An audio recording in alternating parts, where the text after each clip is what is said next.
Welcome to the Open Era Podcast. My name is Devang, and for the final time, I am joined by my co-host Simon Bushell. Open Era Fireside Chat 2025.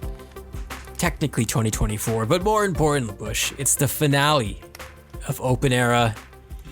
We started this pod in March 2019, you tell me, Bush, which seems insane. I don't remember anything that happened in 2019. Feels like a fake time in the world, but the Raptors, also underlined by the Raptors winning the NBA championship. If we needed any sort of signifier that 2019 was not real, the Raptors winning something, Toronto winning something is the clear indicator. But Sir Bush, how's it going, man? Not too bad. It is the end of an era, a closed era. End of an open era, closed era. Finally got to say it. Glad you got that in quickly. Yeah. So you asked me the question of what happened in 2019. Yes, the Toronto Raptors did win the NBA title. Shall I list through some of the things just to... So I'm looking at the History Channel's website. So first thing it lists here is that the Mueller report was submitted. Remember when that was a thing? Oh my God. No. Christ. We have the Trump impeachment, one. Those Mueller she wrote people are the only ones who came out successful out of that boondoggle. They did well. Like 10,000 people, they registered the successful Patreon scam in the pandemic world. It's true. The world events, I think, are slightly more interesting than the US-centric ones. So Emperor Akihito was abdicated from after a 30-year reign. That was in 2019.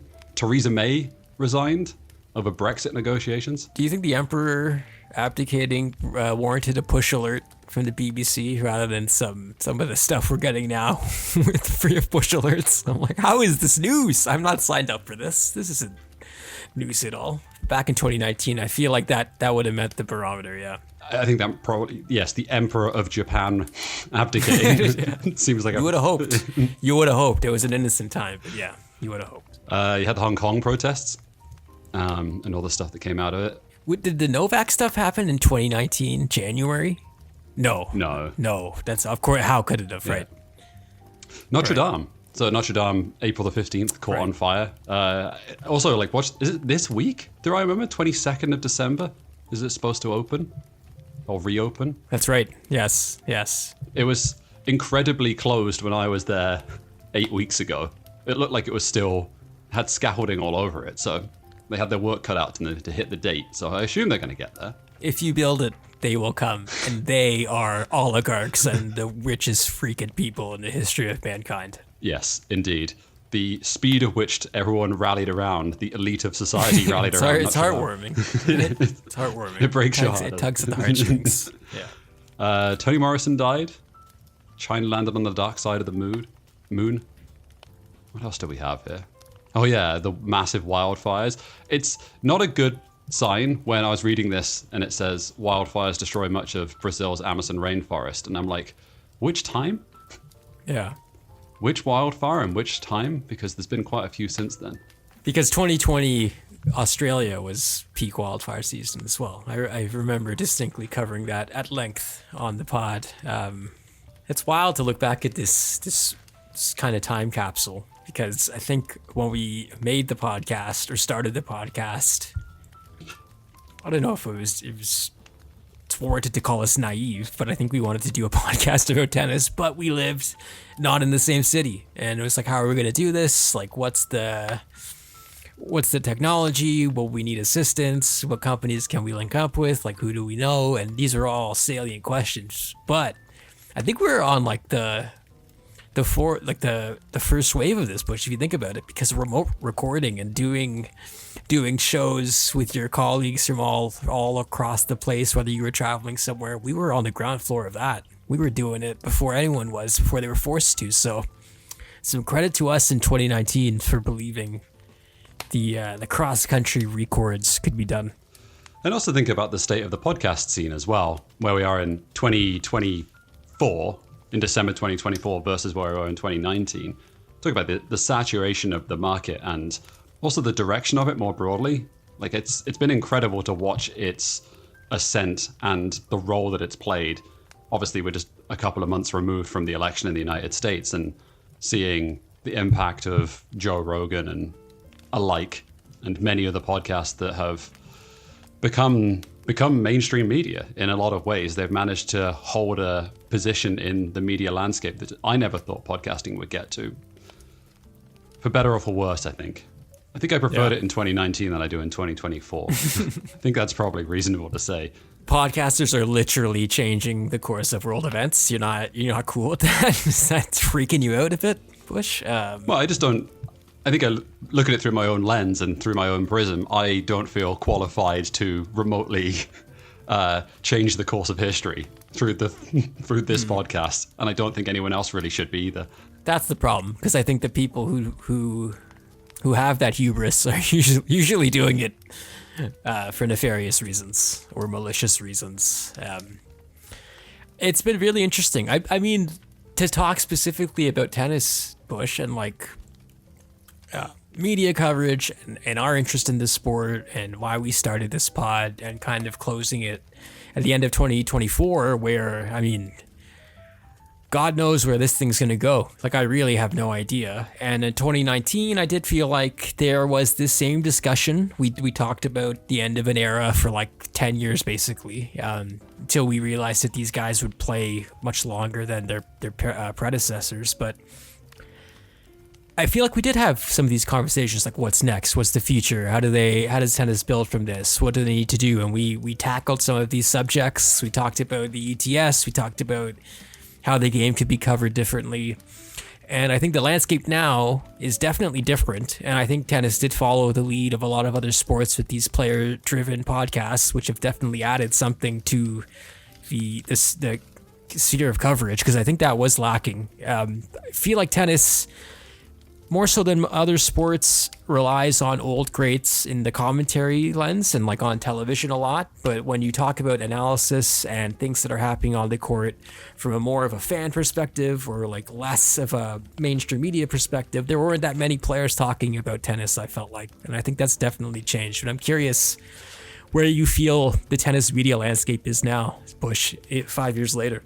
I think you're right. I think it's changed in that regard. The access to the players, even having Dasha Katsukina do a vlog, right? A YouTube channel, and continuing the success of that. Seeing things like Andy Roddick's podcast doing well. I don't know that it's quite got to like NBA levels of active players who are at the elite end of the sport doing podcasting or like direct media to consumers. Even some of the Twitch streaming stuff that you see in football as well, I don't feel like we're there. I mean, Gael Monfils is a good example of someone who is a pretty active Twitch streamer, but I think tennis is just way more conservative, I guess, in some ways, like the top end of the sport of people's PR. And maybe there's something in the idea that the brands they work with are considerably more conservative as well in terms of how they approach media and strategy. So I wonder if there's something in that, like whether Rolex wants you going on a 6-hour Twitch stream playing Call of Duty. Probably not, right? I think they would much rather you say nothing and then show up at a wine dinner for Goldman Sachs. Almost certainly, in fact. So I wonder whether or not that's the reason why. Like, it's just the endorsements and the companies these players work with are just shittier. I don't know, shittier. That's my perspective. I feel confident in saying shittier.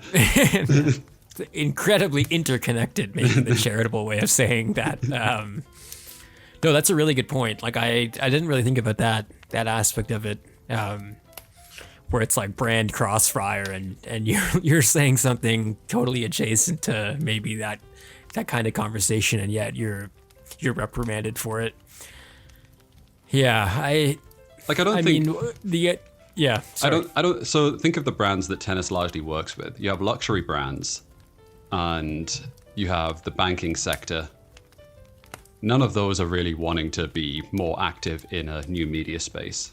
Like, the clientele that they're trying to appeal to, even the nouveau riche kind of area. Like, I don't see the way that Vogue is doing its new media kind of strategy.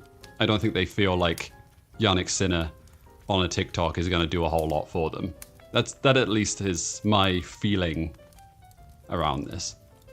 Perhaps this is a sign of where I'm at or how cynical I've become, but I think there was room for the tours to lean into drama in a way that is probably monocle dropping or a monocle crashing, a monocle worthy crashing consideration for these people. But like if they were to lean into the drama aspect of like Sinner testing positive or Swiatek testing positive, I think Mensik he was tested mid-match in Riyadh. Have you seen this at the next gen finals push? Yeah.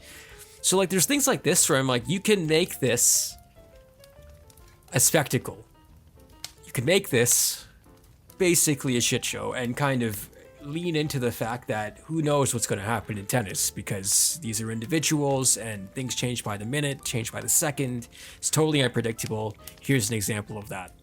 And they clearly didn't do that, and I understand what they were doing by trying to protect their prized assets from scrutiny. But in this day and age, part of me is like, it's better that people are talking about you rather than not talking about you at all. And Swiatek considered doping stuff not really making a huge drop in the bucket in the wider sports world was a big sign to me that we are in a dangerous time for tennis going forward. So whether or not they like it or not, or whether or not the brands are okay or comfortable with this, there's going to be some sort of reckoning, isn't there? Because there's not enough attention to go around, Bush, and I don't know. I'm not as clued in with the Gen Z cohort as others, but I don't know if there's like an appetite to watch 5 hours of Novak and Taylor Fritz, you know? Yeah, and I'm not saying that derogatory. I'm not saying that as like a negative between those two guys. I'm just saying in general, put any two of these people together. Yeah, but there is an appetite to watch 25 hours of Faker winning a League of Legends title, right? Like the idea of people not having enough attention span. I've said this a million times in the podcast, and apologies for repeating myself again. People's attention spans aren't getting shorter, your content's getting shittier. It's just an excuse. It's constantly an excuse that's peddled by people who are bad at their job. Oh, we can't appeal to anyone anymore. Well, fucking try harder. Like, seriously, try things. There's a million reasons of people trying to do things that are actually successful out there. Try things could have almost been treat everyone the same. That could have been trying something last year. It would have been a huge scandal, and you could have got everyone cluing in and watching the sport. Or it could have tanked the sport forever, because there could have been doping questions Tour de France cycling style. I kind of wanted to talk about this a bit, Bush. I don't know if this is a segue. It might be. Still got it. Final episode doing a segue. But we talked about this on the Discord a bit. I saw Mikhailo Mudryk, a Chelsea winger, huge transfer a couple years ago, has been preliminarily sanctioned for a doping test. I don't think he's banned just yet. He's appealing. Chelsea are backing him. But another incident of a doping test kind of coming to light a bit after the fact. I think Mudryk missed a bunch of games, but they said he was absent for other. They didn't say why he was absent, really. It turned out later because he was found positive for that test. But you have the Mensik thing mid-match at the ATP Next Gen Finals, this cursed event. Do we see in 2025 a bit of the floodgates opening of people getting caught and people with a lot more to lose potentially getting caught? Like, how do you get bigger than the world number ones? But like, I seem to, from your tone, the way we've been talking, you seem to think this is the beginning of something pretty big. I do, yeah. It was an interesting discussion in the Discord as well about like the arms race between the two sides, effectively the dopers and the people that are trying to catch them. And I said, I think in our predictions a few weeks ago, this concept of who has more money, who has more at stake, right? Like, it's definitely not the side of the agencies trying to catch people. They don't have the resources. They don't have like all they have to do is credibility. If no one knows that people are doping, then your agency has credibility. That's like one of the inbuilt things that's in it, which sucks for everyone. The only time that you don't have credibility is when people start testing positive, which is a double-edged sword. It's quite funny if you start to think about it. So I am of the opinion that if these agencies feel like they are in a position now and they feel strong enough that they can actually start making inroads here, then they will do it. If this is just like a one-time thing to catch people or to like make a statement that we're still around, it's perhaps not a sign of a wider trend here, because It's the classic old, like, you go after one person, make a point, make a scene out of it, and then leave, and then you're gone for like 2 years? Or is this something more systemic where the two sides have caught up to each other? I actually lean a little more to the second than the first, I think. I think we are in a position where we're going to start seeing a lot of high-profile people being caught. Yeah. I agree. I think, as we've seen throughout the history of sport, people will keep trying shit. They're going to continuously try stuff that might not be legal in terms of what's been written down as of yet. But that being said, I do think those with more resources will find better ways, as you alluded to about that arms race. And I think that kind of breaks down to like how I don't know if there is a sport that really exists this way anymore, of like this egalitarian, everyone is equal push. We're beyond the point, maybe never existed at all, and I'm now full pie in the sky thinking, but like the idea of a level playing field was always fake, was never real, but it feels even more intensified today when we see how people are treated. Than like beyond tennis, if their names were Yannick San Diego or Iga Sanchez, are they allotted the same kind of protections? Of course not. So yeah, I'm curious how far this could be pushed, before it becomes a total farce. Because honestly, like Denis Shapovalov, bless that kid, bless the guy, man. Sorry, he's a man. He's full adult. Like, I don't agree with everything he says, but I do feel like he is raising a really good question about things of this nature regarding how things are not equal, and whether or not those kind of complaints will be heard or maybe acknowledged by the people involved in tennis. I think it is. I don't think it's being swept under the rug entirely. I know there's a lot of media about this, but I look at bigger events that are covered and things like that, and understand that it really will be a sideshow thing, if at all, as we saw at the US Open.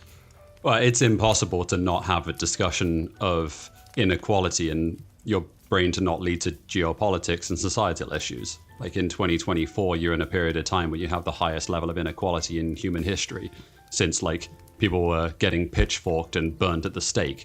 Like, it's literally as bad as that.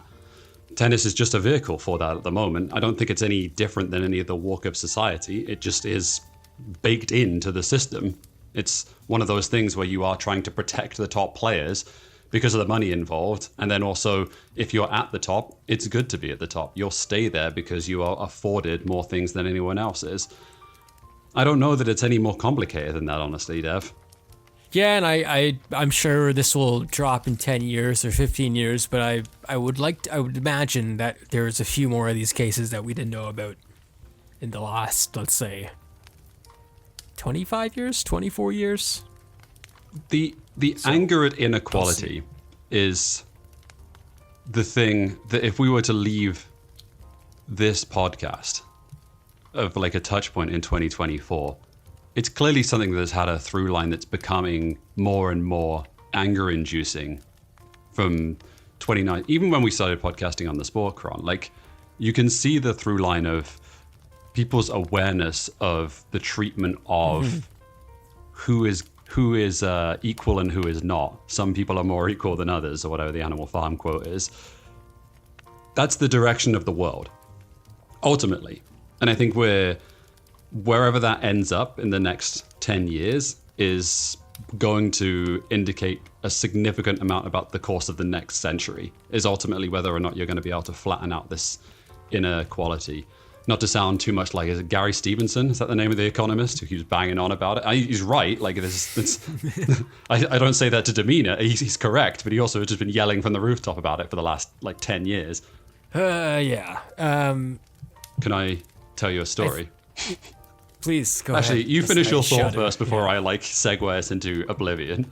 No, I think you have the floor to do that, because I was just thinking back to 2016 and then 2019 and then now, and yeah, I think you should take the mic, because I'm at a loss for words currently. Yeah, even you could argue seeing through the... No, actually, let's not go down there. I was going to make a Bernie Sanders 2016, 2019 thing, start of the podcast. You know, there was a left answer to it from a political perspective. Like, there was there was a That candidate in part's the US. that's the South Carolina shoving Bernie out of the way seems a bit surreal in hindsight that happened as well. Still, absolutely. Oh, it should not frankly, this should not just become a sole politics and this pod, but it might with the Canadian election on the horizon as well. But yeah, I think tennis is an excellent metaphor for the world. That's where I kind of net out. It's a perfect, and maybe that's why I find myself wanting to distance myself slightly from the sport. I think that could probably save a lot on therapy bills with this, this realization in a few concise sentences, but it no longer reminds me of things that brought me as much joy as they did. And I think that's just a time thing, and I think that's a people I like leaving thing, but I also think the state of the world is so damn reflected in tennis that it's impossible to ignore. And I'm not saying the other sports aren't like that, God no. Then I'm still gonna watch tennis, don't get me wrong. But covering it day in and day out, I don't want to say nauseating is the right word, Bush, but unsettling perhaps is the one to bank on. And I think that's kind of where I net out. Yeah, and just to sort of follow on from that, if tennis is the vehicle to it, then the PTPA and the union is the way out of it as well. The only answer to inequality is to have power amongst many people, and that is the mechanism. Because Josh, right, who in the Discord channel always comes back to it, like circling back to, yes, join a union. That's the point that you always seem to arrive at, because it is the one vehicle that you have in your labor to affect change in the world. If you believe your vote doesn't count and everyone is bought and paid for, then you have to go outside of those mechanisms. I think on the one hand, like the PTPA is the response to it and a unified labor body. On the other hand, it is your sort of like hyper individualism. I will be the best person I can be. I'll rise above everyone else, dog eat dog, and system's broken, but I will be the winner. I'm going to come out the winner on the other end of this, and everyone else, like fuck them. Which is kind of what you saw in the US election, truth be told. Like those are the two political arguments that are just not being. Actually, I shouldn't say that. That was not the political argument that was being put forth by the Democrats in any capacity, and it's certainly not the capacity it's just being seen in Canada or in the United Kingdom either. Like there is no current willingness to deal with the inequality that's inbuilt in society. I think in tennis there is a little more of that, but I guess to your point, is Chapo seen as an outlier, or is he a vox machina? Is he a voice of a canary in the coal mine of like people who actually feel about this way? The optimist in me says he's one of many, and I think that is true. It's tough in a sport as individualistic as this, though. That's the fun part, isn't it? Because it is such a good vehicle for wider society. Is that we have put so much individualism into the world. Tennis is the embodiment of that. Like it couldn't be any more individual. It's literally individual. It's the guy with like family values, father of 10 in his bio, and he's like, I care about people, but when he means by people, he means by family. That's it. Like my family. Yeah. Those 10 people. That's it. Like that's all. Like F everyone else. Like we've reached the point where doing a kind thing is a political act, basically. Right. And I think in tennis, like for example, anyone even uttering a word about Zverev not being a good person or not being someone that should be held up as the face of the ATP going forward, they're excommunicated basically, or forced to put up an IG story apology almost immediately. So yeah, I believe Chapo is not alone, but I do wonder if there's like the clickisms that were a problem in the John McEnroe days are just as much of a problem today. And like there's a part of me as well though that we talked at length about Vasek and Novak and the PTPA and like skepticism and what have they achieved and like what's going on here. We are rooting for them. It may not sound like it all the time, but we are. And I do think that how they are important. Like I think Vasek especially is very important in this discussion, because I know Novak is speaking for the people, and everyone respects him, and they know what he's done, and he has a huge megaphone. But you need people who have been in the muck to the extent that Vashik has to speak as well. I think that's where Dennis can carve that lane as well. He's an excellent tennis player, but I feel like there's also potential to do more beyond the court if he continues this way, right? So I think there is reason for optimism in that regard. I think there's a really fascinating discussion, which is, honestly, it's at the core of a lot of the labor movement as well, and wider society as well. And I think tennis is a good example of this, which is ultimately, why are you just using this as a vehicle to get power, to burn the system down, to effectively, like, you as an individual feel so aggrieved that you ultimately, you're not there for nefarious means, but you're there for the reason that, like, you have people standing behind you to gain power in a way which is, like, disconnected maybe from the wider labor body. It's just purely there as an act of defiance. And on the flip side of it, there is, like, no, I am in this with solidarity to the rest of the people here because I understand and connect to the issues that they have. And I still don't know which way this body leans on that. I think there's a huge amount of people that do feel like a level of empathy and sympathy for people ranked 190 in the world, and for the inequality for people having to go on at 3 a.m. But the problem is that that's not really the people who are leading this. Even Vasek Pospisil, for all of his faults and for all of the good things, the dude is a millionaire, right? And it is a different conversation between a millionaire and a journeyman player or a journeywoman player who is ranked 399 in the world and is earning 20 grand a year. One is so true. Yep. One is there just to be like, fuck everything. I hate all of it. You've had too much power. And it's not like, I don't mean to diminish it, because there is something really valuable in that, but it is a bit like toys out of the pram, I just want to be the king. And the other one is like a genuine level of connection that you have to have. You have to have genuine empathy for other people to be able to join with them and recognize the struggle they have. Yeah, my guess on that percentage is not great. That's mine as well. I don't think there is a, I don't know. It might be a messaging thing, to be honest, though. Like all politics. Like, if you want to get people on your side, I think there's a way to message it. But this goes back to a bit of the competing interest thing, though. Because, like, even if you were to rally and galvanize the people against, like, let's say they went after a specific major about a rule that they had that was Wimbledon. Mm-hmm. And the men's and women's separation and unequal locker room accommodations, etc., things like that.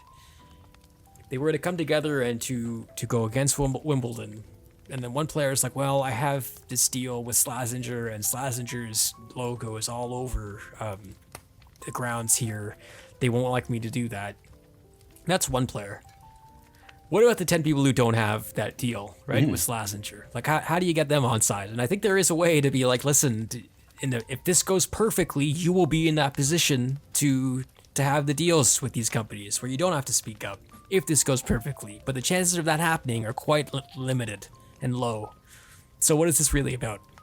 Like you were saying, I think there is a way to get people on side with an argument like this. And I do wonder how messaging can tweak that, because my other question is, like, the people who watch tennis, the fans, I don't know if they're as on board with this as we are, Bush, as well. And I think that's a bit alarming is to me in the sense of, I don't know if player representation and player power is at the forefront of the average tennis spectator's mind. Because they know 5 of them, because they know 5 players.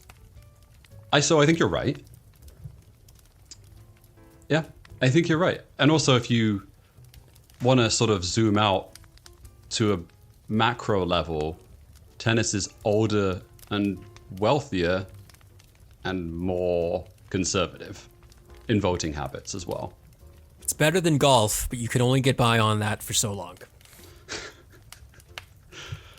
Better than golf was basically the tagline for the last 20, 25 years. That was on slide 1 of 100 deck PowerPoint. We are better than golf. We're not as bad as these guys. The power of positive thinking. You can play your way into luxury and 1% to 1% land if you do the following things. I feel like the 1% stuff is really interesting in tennis because it's effectively like tennis's entire marketing strategy is please 1% fucking pay attention to us. That is the whole marketing strategy in a nutshell. I could save them the PowerPoint deck and just do that. It's if I could go to this is please Elon Musk buy our tour. That's what we're desperately hoping for. That someone likes playing tennis in the country club at the weekend and Jessica Pegulu's father buys the whole tour. That's their strategy from now on. I'm heading to the land of Larry Ellison in a couple days, or as you listen to this. But my other sneaky bet about the future of tennis is that you have someone legitimately just buy everything. Like the Saudis? And no, maybe not them though, because it sounds like if any reports about the PIF and how much they're scaling back are true, I don't know if they're going to be going all in as much as we thought on sports. Yeah. I think you're right. Yeah, or more so like an Ellison type person getting the 4 majors together and going, okay, we're going to do this now. Mm-hmm. And then you get the Super Tour. Yeah, because tennis is relatively small in the grand scheme of things of how much it would cost to do all this stuff and the quantities. Talk about inequality of the people who actually have the money to do this. Like, there's definitely people in the world that could do it. You see a scenario where there's like a big tech or like a finance organization who just buys the tour. Ooh, that's the beginning of the end, right? Yeah. If you get that's oh boy, yeah. Like tennis isn't a growth market though, right? Like if you if look 777 partners, yeah, if one of these venture capital firms come in that's tried to bid for Everton 10 times and failed, and they are interested, you know there's big problems. I think you're right. That seems more likely than the big tech or a Netflix style takeover of a tour. It seems more likely it's going to be gambling than it's going to be anyone else. Like you can see a scenario where Bet365 just buys the entirety of the vehicle and then runs their own media company out of it, just because they know there's degenerates out there and they have the product to be able to do it, and then fuck the rest of it. Like that's really the darkest timeline for a lot of things. It's also, I think, probably quite likely, and I don't think it'll be tennis, but I do think another sport will be like that. Maybe soon as well. I mean, tennis was one of the forerunners of this, right? On Bet365 especially. You could watch anything on there in terms of like the level for a long time. Yeah. Can I? Yeah, go for it. I was going to take us in a different direction, but if you want to finish your bit. I'm good. I'm good. I'm fearful of tennis going forward or what's going to happen. But I'm not, and that's not breaking news. Yeah, this is a backdoor pilot for our last word on sport-esque new podcast. Yeah, we talk about nothing in the actual sport, but only talk about the things around it. Okay, I want to tell you a quick story. And okay. I promise it does have a point, so stay with me. So as someone who is pretty much mind blind, so I can't picture anything in my brain. Like I have no mind's eye, which is an interesting position when you can't imagine anything? Yeah, like I can't visualize it, sorry, in my brain. Like it's so if someone says like imagine an apple, I can't see anything. Like I can't visualize the apple. Yeah. But the interesting part about it is that periodically, once in a blue moon, I get very, very visual dreams. Like the kind of thing that I imagine people do have in their mind's eye normally. And they also happen to be just very strange. Like very, very strange concepts and ideas because they like slam a bunch of things together. So a few weeks ago, I had this thing and I wrote down some notes for it. It was after the Tyson-Paul fight. And it was over this idea of spectacle and drama. And like it was edging towards professional wrestling. Edging, right? Like no one's claiming this was scripted. No one's claiming this is like... Wow. People were claiming. People All right, sorry. Yeah. Okay, let's back up. The people putting it on, the people throwing it were claiming that, that it was not scripted. So there's the adjacency between Roman Reigns and Seth Rollins fighting in the main event of WrestleMania, and Jake Paul and Mike Tyson fighting IRL, they're not that far apart from each other. And I'm thinking, like, how long before we start to see those worlds merging? Is sport so sacred that there has to be something real about it in terms of the competitiveness? Or do you get to the point where you're like, is someone more interested in just the story of two people competing in a tennis match? And it's like, the actual physicality of the sport doesn't matter as long as you can tell a story. So what I'm trying to say is there a world in which in 10 years time, the US Open final is competed between two people and it's predetermined? They're playing out a story between each other. And maybe there's the actual one that's taking place as well. But is there like a Netflix version of it? Is there a storytelling version of things where we live in this world that's so dramatized that people, and sport's been so sacred, it's been protected so much from this idea, but there is no reason why it couldn't happen. Because like film has taken place, like it's, oh no, that's the realm of film, that's the realm of like TV series and drama. Is it? Like professional wrestling pretty much demonstrates that that's not true. Like people will go and watch acrobatic, athletic things that are predetermined. Why is that not the case in other sports? It's provocative. It's a provocative point. I guess like they tried it a bit with American Gladiators. That wasn't rigged at all, or not rigged, scripted. Sorry, that was rigged. I don't know. For me, this feels like dystopian, and like I like wrestling. Like I like the pageantry. I like the storylines. I like the soap opera idea. Like I like reality TV. Like I'm not against it at all. So like I think sports is really just that, in the sense of like it's reality TV, right? If you made it so that you knew that it was predetermined, I don't think it works because of the way fandom works. I think there is,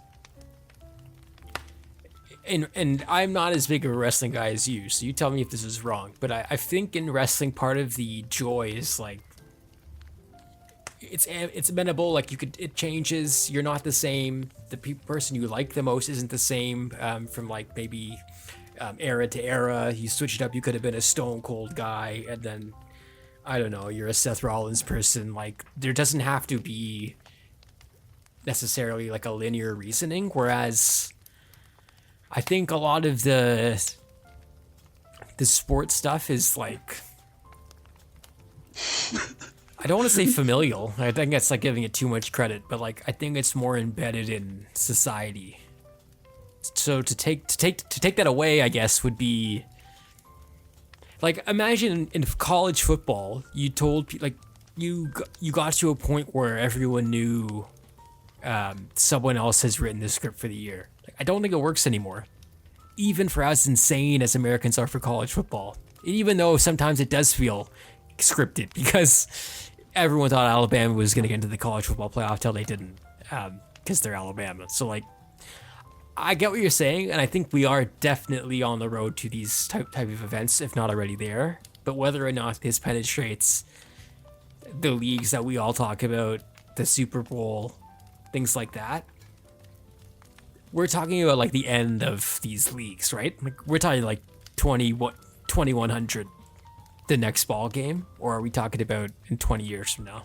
No idea. Yeah, I've got no idea. And I think if you're going to see something like this, I think it exists outside of the traditional sporting world, because I think there's a bigger dissonance and there's a larger jump that someone has to make, and just even a length of time, right? The idea of going and watching 90 minutes of Everton playing Arsenal and the knowledge of it being pre-scripted. There's a lot of drama and story that has to go into it. Like the choreography to be able to do this and to make it actually work is, it's significant. Like it's not a small task. So I wonder whether or not there are sports that actually it fits better with. Like this. And so one of the reasons that I thought about this is that the constant desire, right? The constant desire always for the reduction in length on product, is that the end goal of that is that you get down to just nothing. You get down to like an emotion, a beat, which happens.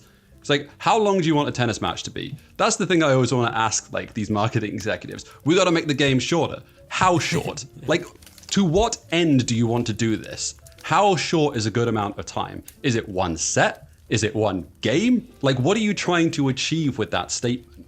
Because I think that's the fascinating part about it, is if you truly do like reduce it down to, okay, we'll play a tiebreaker, and that tiebreaker is live streamed between two very competitive celebrities, but it's predetermined and people watch it. Is that still fucking tennis? I have no idea. Someone tell me the answer to that. It'll get easier to do this once there's like less undoubted stars. Like for like what the NBA does post LeBron, KD, Curry. Who the heck, like, will the rules be even remotely the same as they were? I don't think so. Like, I think we're talking about some really huge changes to how that sport is played entirely. So if we're on track for that, I don't think anything is sacred, right? Like, what tennis looks like on a tour level in 2030 is going to be different. Perhaps jarringly different. And it'll be easier to do so because we're not tied to era or the golden era or 6-hour epics. So I think there's going to be a siphoning of the cord between what we've known, what's been tradition, and what's to come. I'm not sure I'm going to be totally down with all of these changes, but I mean, I think the NBA is going to be the league to watch in this space because they seem cognizant of the idea that the game is kind of broken and some changes need to be done. And I think you can say that about most of these leagues, right? I agree. So, it's the death of the global sports celebrity, which is sort of happening in real time before our eyes. Is that who comes after Serena Williams, Leo Messi, Cristiano Ronaldo, Roger Federer, Rafa Nadal, all this, Naomi Osaka. Osaka's actually a pretty good and interesting case for that, of being slightly younger out of that group. But broadly, if we've atomized everything and broken everything down, that ties into the election as well, right? In the United States, is that there was this big pitch from the Democrats and from the Harris campaign to utilize and to lean into the big celebrity. It is the Beyonce of the world, like the Taylor Swift, the global power. Like, these are huge figures.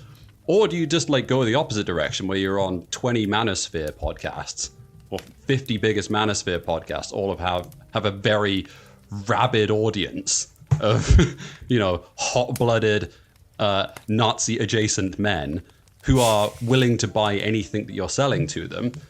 But, like, those are more motivated voters and aren't captured. I just think that's really, like, the death of, like, the global celebrity aspect of it as well. Think local. Someone once said. Jesus. Okay. All right, we're at 45, Bush. This is the last episode, so I'm not concerned about length, but perhaps we'll try and wind this down. Can we in a bit? But yeah, go for it. One question for you. Let's hear it. To work through on this final episode. Nah, I don't know. Well, I mean, what dramatic. What do you take out of the media coverage that, not necessarily that we've done, but the direction of media that's actually useful for people to do at a local or like individual level? I.e., like the conversation between us. What's the direction of media that is actually useful to continue to have a voice in the world? Is it useful? I just came off the back of saying, like, you have a bunch of Nazis now running podcasts who have like got the ear of people. Is it even valid or useful for us to be in the media? Like, and I mean, not traditional legacy media, because there's a wider conversation about that, but like homegrown direct audience Twitch podcasting. I'm not sure. I am not sure. I don't know. If you were to ask me that in like early November, when I was at the nadir of all thoughts regarding like good things and optimism, I don't think my answer would be very good, in the sense of like, well, the answer is no. Like I don't see it heading in a good place.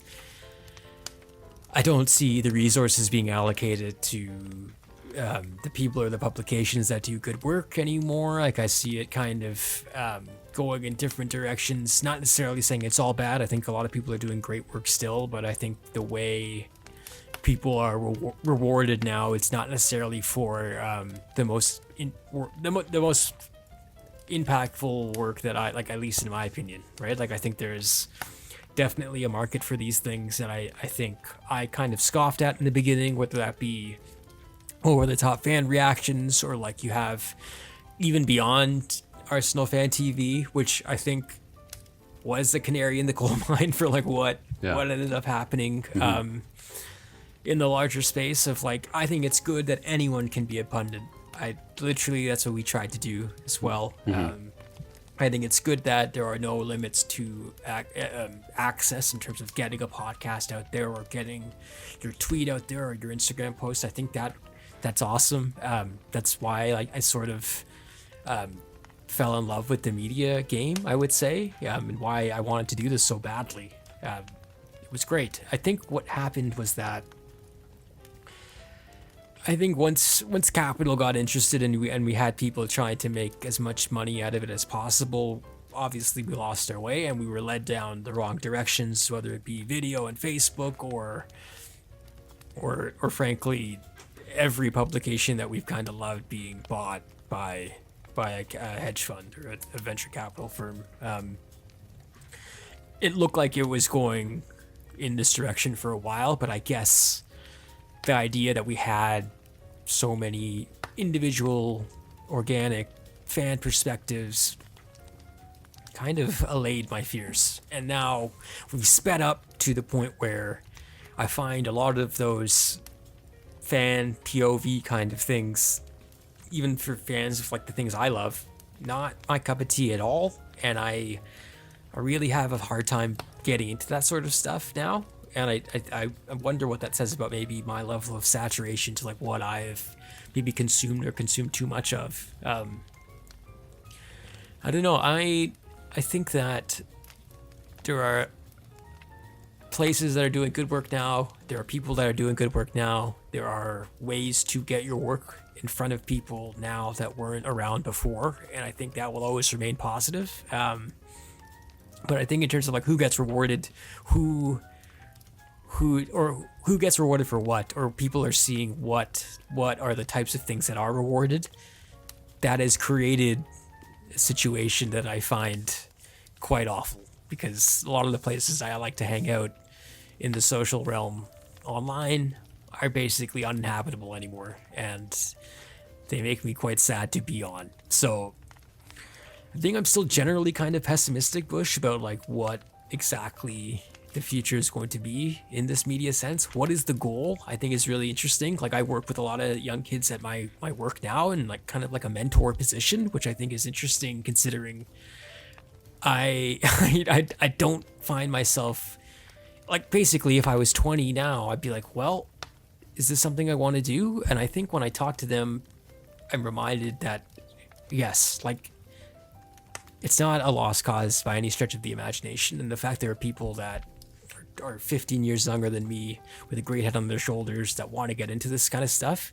is awesome to see. I guess my question is making a living the goal? Is having a good job with a good salary and good benefits the goal? Is affecting positive change the goal? Like, are these things that can we do these things within the current sports media ecosystem or video ecosystem in general?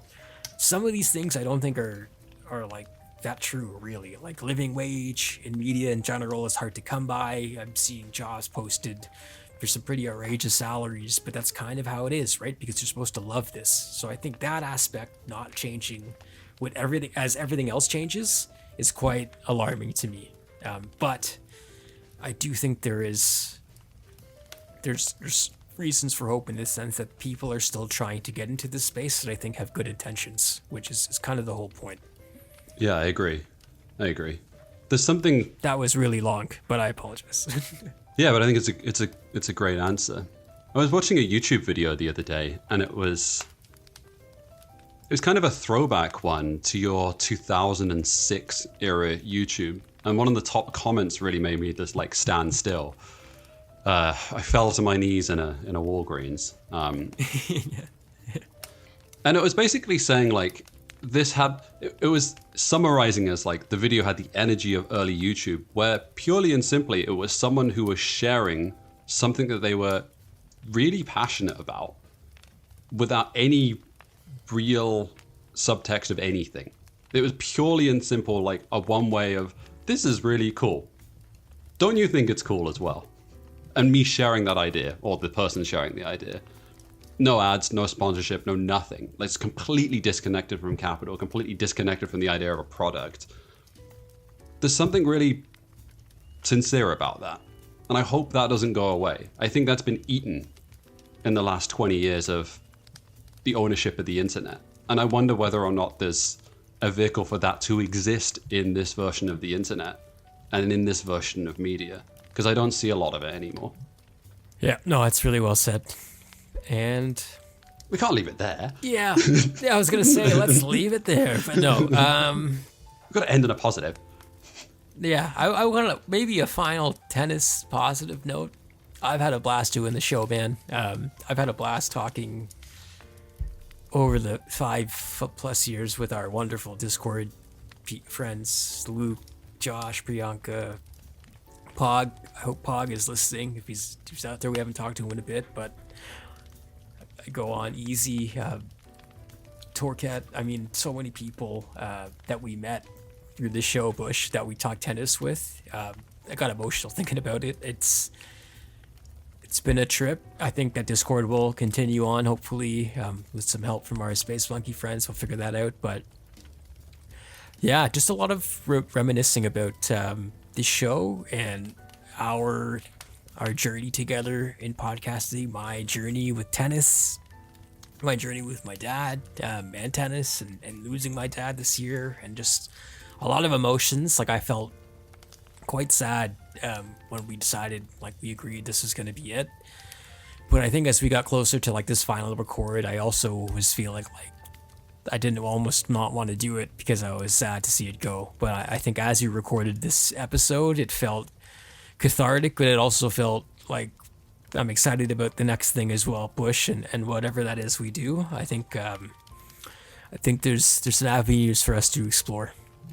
I agree. I think the kind of like emotional core of this show coming to an end, or at least like for me personally, I don't feel a level of sadness around our relationship for the podcast ending, because I think our relationship continues, and I don't think this is the last time that we make media together either. So this doesn't feel like an ending of a podcast, which means the end of a friendship or the end of a relationship. I don't feel that way. So I don't feel sadness around it. I think what I do feel immense sadness and appreciation and just gratitude overall is just the idea that even you have a group of people that are willing to listen to at what time is nonsense between the pair of us, and a perspective on a sport which largely doesn't exist, or it's quite a small element to it.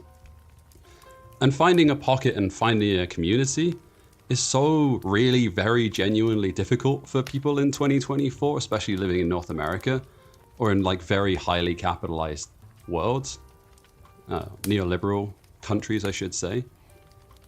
So that, to me, that feels like the hardest part to me. I feel like in some ways that like I do feel like letting down a community, or like breaking a community, which that's tough. That's difficult for me. But it'll keep going. Like, people find different spots as well, and I think that there's good people making media in tennis, and I think that kind of thought that is there around that passionate idea of what tennis could be, like the ideals that we aspire to and want to see in the sport, those things won't go anywhere. I think they will find other avenues for it. But I think that's the part that really sticks with me the most, and I'm so just eternally grateful to find even a small engaged group of people that share similar ideas. It's nice. It's really lovely. Ooh, that's really well said, sir. I bet you there'll be a time probably after some dumb shit happens at the third round in Gstaad, that I'll be like, I wish we could record tomorrow because this was the stupidest thing I've seen. But overall, I feel good about this decision, and I think it's also kind of at the right point in terms of my relationship with tennis as well. Bush, I'll be up watching this Australian tennis action. Don't get me wrong. The insomnia doesn't waver, and we'll be texting about it and chatting about it on the Discord, hopefully. But it's the end of an era. It's the end of Open Era, as we know it. I wanted to thank our friends at Space Monkey throughout the whole ride since 2019 onward. Obviously, had a pandemic in there, but I mean, Clay, Dylan, Greg, our friends over there, thanks a lot to them for all their support, helping us get this out. Thank you to all our guests. We had a lot of our friends on this show. People who took time out of their schedules to talk tennis, often took time out of their schedules at weird timings as well, thanks to time zones and stuff. It was a blast having them on to talk tennis. I know when we started this push, that was such a novelty that we had a place to bring people on to talk tennis. And I still think that's one of the proudest things I am in terms of this show, like what we did there. The fact that we got on CTV News Network and CBC News and with the Open Era on the Cryon and going to the Vancouver Open at that country club and feeling like we were going to get kicked out because we didn't have the right shoes, to covering the Rogers Cup, to having you in Toronto at the Space Monkey Studios and doing a show. It's been a trip, man. And I'm really thankful to have done it with you throughout the years, because I think when I left Vancouver, I was worried that our friendship would change, and I think it has changed, but it's changed in positive ways, and I think I credit the pod for that as well. I think that is a great way to end the podcast, which is, I think it has made our friendship stronger, closer, and better. And what more can you say? That is the strength and value of a podcast.